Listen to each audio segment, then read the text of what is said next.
that smashed the boundaries of symphonic form and its cultural significance, Beethoven's Third Symphony, the Eroica, is the focus of this CSO program. The 32-year-old Beethoven was mesmerized by the image of Napoleon, a man riding in on horseback to fulfill an historic destiny.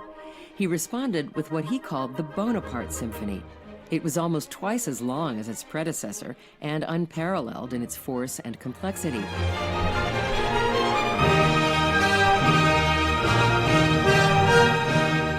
But not long after the ink was dry, in May 1804, Beethoven's friend, composer Ferdinand Ries, brought him the news that Napoleon had crowned himself emperor. Beethoven flew into a rage and said that Napoleon is, quote, nothing more than an ordinary man who will put himself first and become a tyrant.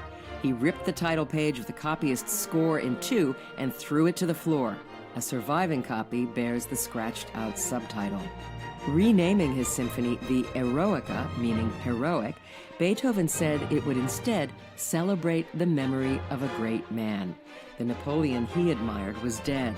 The symphony has no introduction, just two blunt chords before the orchestra launches into a theme reminiscent of a military trumpet signal.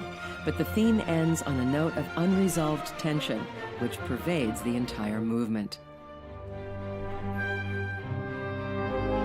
The second movement is an imposing threnody titled Funeral March. Its dramatic point is clear. After a battle, the first task is to commemorate and bury the dead. The movement has been used in memorial services for Felix Mendelssohn, Franklin Delano Roosevelt, and John F. Kennedy.